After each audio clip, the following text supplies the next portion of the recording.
Graça e paz, mais um dia falando de coisas boas. Que privilégio poder entrar na sua casa nesse dia pela manhã. E eu queria compartilhar algo com você, algo que está no meu coração. Antes eu queria lhe fazer uma pergunta. Você sabe qual a diferença de ser útil e ser inútil? Ser dispensável e ser indispensável? Nesses dias que nós estamos vendo tantas coisas que não são úteis atingir o nosso coração, eu queria meditar com você sobre ser relevante e não ser relevante. Há um trecho da palavra de Deus em Lucas capítulo 8, do verso 1 ao verso 3, que fala que algumas mulheres saíram desde a Galileia seguindo Jesus para o servir. O texto é exatamente este aqui que eu vou ler para vocês. Estavam ali, olhando de longe, muitas mulheres que tinham seguido Jesus desde a Galileia para o servir. Elas vieram desde a Galileia servindo a Jesus. E agora elas estão no momento da crucificação do Senhor. Queria pensar com você em alguns minutos sobre ser relevante e sobre ser irrelevante. Sobre ser útil e não ser dispensável. Fiquei pensando que a primeira coisa é que nós precisamos aprender que a porta da relevância não foi fechada, que a porta da relevância continua aberta, que Deus conta com a gente, conta conosco, para que nós sejamos e façamos desse tempo um tempo em que a igreja ela é indispensável nessa terra. E eu creio que tudo que nós vivemos até agora, vivemos para esse tempo, um tempo que nós temos que ser relevantes de verdade. Queria falar com você sobre 3 características de uma pessoa relevante, baseado na história das mulheres que vieram seguindo Jesus desde a Galileia. A primeira delas que eu vejo é que a Bíblia diz que elas estavam ali. Começa o versículo dizendo estavam ali, capítulo 8, verso 1. Elas estavam ali. Fidelidade da presença, meus irmãos. A primeira coisa que eu enxergo nessas mulheres é que elas foram fiéis em estar presente. Você é presente? Na sua vida, na vida das pessoas que você ama, que estão perto de você. Você tem sido presente nesses tempos de dor? Você tem usado o seu computador, seu telefone para atrair a presença de Deus na vida das pessoas? Ou você desapareceu, simplesmente se lançou dentro da sua casa, não saiu mais e as pessoas vão te ver só no dia que o governo decretar que acabou o tempo de quarentena?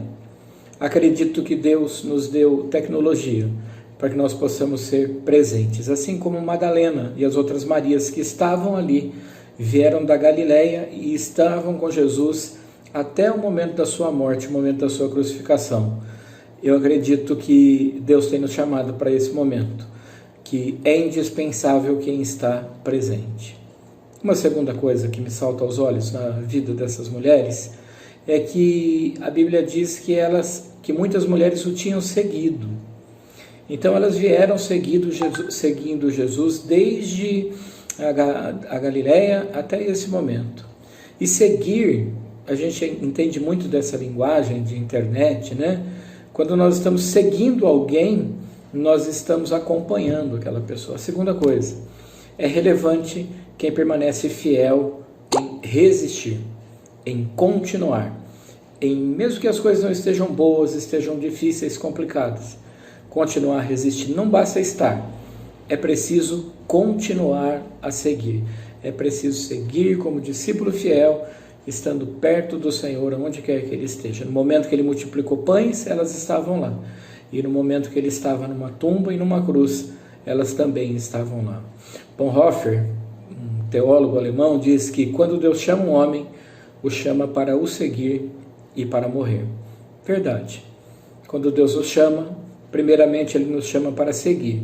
E depois Ele nos chama para morrer.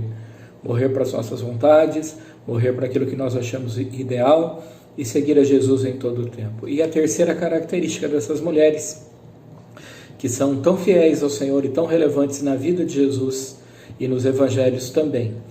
Para ser relevante, nós precisamos aprender a ser desprendidos, meus irmãos. A Bíblia diz que elas o seguiam para o servir.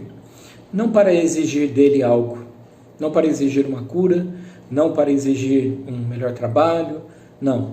Elas o seguiam para o servir. Nós estamos servindo ao Senhor? A Bíblia diz no Antigo Testamento, servia ao Senhor com alegria. Nós estamos servindo ao Senhor? A Bíblia diz que elas estavam, que elas seguiam e que agora elas serviam. Sirva com o que você tem. Elas serviram a Jesus nesse momento de dor, levando algo para embalsamá-lo. Outras mulheres na Bíblia ungiram os seus pés. A gente pode servir ao Senhor com o que nós temos. No Novo Testamento tem uma mulher chamada Lídia, que servia ao Senhor abrindo a sua casa e para que a mensagem pudesse ser pregada. Temos outra chamada Dorcas, que fazia roupas com suas agulhas e servia ao Senhor. Se a gente serve primeiramente ao Senhor. Quantos de nós estamos aqui nessa manhã que gostaríamos de servir ao Senhor? E servir ao Senhor desde a Galileia. Primeiro você precisa encontrar. Primeiro elas encontraram Jesus lá na Galileia e depois vieram servindo a Jesus até a sua morte. Primeiro passo para você e para a minha vida é encontrar a Jesus. Faça uma oração agora dizendo: Senhor Jesus, eu te peço que o Senhor apague os meus pecados, eu te confesso como meu Senhor e Salvador, entra na minha vida e escreve o meu nome no livro da vida, de onde jamais se apagará, em nome de Jesus. Amém. Você é relevante, você não é dispensável, você é indispensável para o reino de Deus. Grande abraço. Aproveite esse dia para falar de coisas boas.